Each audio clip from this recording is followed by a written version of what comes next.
also means it has that much more capacity to do both mental and physical damage to humans. The scientists assure us that they know precisely what's going on in the ionosphere. But short of pumping that energy up there, do they have any way of knowing what might happen with even 3 million watts, let alone the focused energy of 3 billion watts of effective radiated power? We have, I believe right now, 18 different colleges and universities that are working the program with us. University scientists are interested because they're studying science, and this is a major effect on the Earth, and so they want to know more about what it is and what it does. What we can do with an antenna is change the portion of the sky into which we insert the energy. But because we're squeezing the megawatts into a narrow beam, then in a very tiny area, you can create what's it called, an effective gigawatt. So there are some things we do know. What we don't know is why the government suddenly became interested in this strange technology. Haarp began with a congressional insertion in the appropriations bill of fiscal year 1990. In essence, Congress directed the Defense Department to explore the potential for using the auroral regions for improving communications and navigation and surveillance. From there, the assignment came that the Navy and the Air Force were to manage the program, and we were directed to do so. In his autobiography, Tesla said the impulse that dominated him was to harness the energies of nature to the service of man. If this is what Haarp is all about, it is a noble experiment indeed.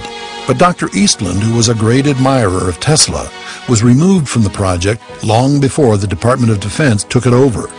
Which leads us to ask, what is the impulse that dominates modern scientists and military planners?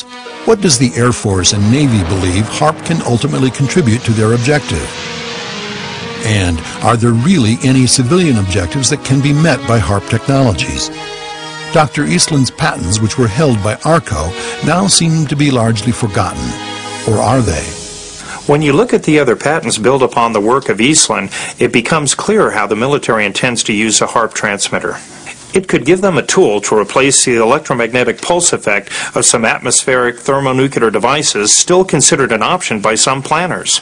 It can replace the huge, extremely low-frequency submarine communication system. It could replace the over-the-horizon radar system once planned for the current location of Haarp with a much more accurate system. It could provide a wide-area Earth-penetrating beam capable of detecting underground nuclear test sites. It could even provide a tool for geophysical probing that would define gas, mineral, and oil deposits over vast regions.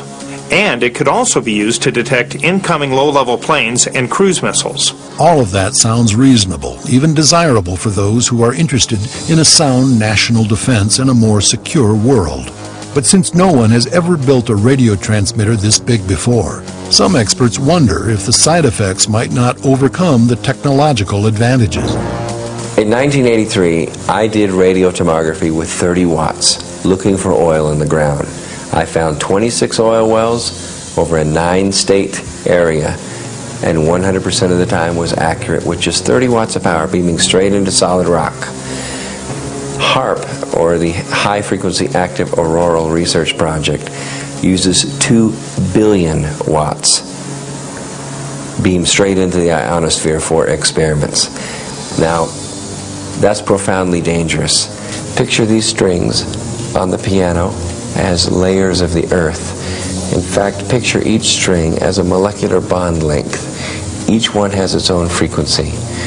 What we used to do is beam radio waves into the ground, and it would vibrate any strings that were present in the ground. For instance, we might get a sound back like, and we'd say, that's natural gas. We might get a sound back like, and we'd say that's crude oil. We were able to identify each frequency for each layer of Earth that was there. We accomplished this with just 30 watts of radio power. If you do this with 2 billion watts, the vibrations are so violent that the entire piano would shake. In fact, the whole house would shake. In fact, the vibrations could be so severe underground that could even cause an earthquake. As you might expect, the United States is not the only country in the world researching this kind of technology. Our old nemesis, the Russians, for example, have their own version, and they've been at it longer. What happens if other nations begin conducting the same experiments? Actually, the Soviets began a series of tests starting in 1976. These became known around the world as the Russian woodpecker because they were pulsed at 10 beats per second. In October of that year, a New York Times article pointed out that not only did the Russian signal disrupt radio and telecommunications worldwide, it posed a threat to human beings by affecting the central nervous system. In 1990, the EPA released a report that suggested a causal link between extremely low-frequency electromagnetic fields and leukemia, lymphoma, and brain cancer in humans. But in the entire 440-page Haarp environmental impact statement, that fact is never mentioned. It's impossible to escape the idea that there might be a lot of other stuff they're not telling us. You'd think that anything run by the government and invested with that much technology would be a closed book. Actually, just the opposite appears to be the case. The facility is maintained by a single caretaker whose primary job is to keep the snow off the antennas. It has its own website, and the facility is even open to the public on some occasions. Of course, not too many people venture up to Gakona, Alaska, even to see the aurora borealis. Could it be we are seeing the perfect example of something that is hidden in plain sight? Of course, that's a major problem. No one is telling us anything except what it won't do, yet Haarp could be not only the biggest ionospheric heater in the world, it could also be the largest device ever conceived to effectively brainwash entire regional populations. The Haarp planners, of course, have never discussed any of this research, but both the Army and the Navy have been working on these concepts since the early 1960s. Haarp officials are equally defensive about any effects their toy has had or may have on the weather. In fact, Dennis Papadopoulos, referring to the suggestion that Haarp might be the cause of some extreme weather events, said, "It's like trying to use a fly to stop a truck. I would need 1,000,000 Haarps and all the energy from the world's electricity for a year to affect a thunderstorm. It's a matter of energy levels." The official Haarp website is more specific. It states flatly that the Haarp facility will not affect the weather, and goes on to say, quote, "No association between natural ionospheric variability and surface weather has been found. However, there are those who take exception to that statement." The statement that there is no association between the ionosphere and surface weather is an outright lie.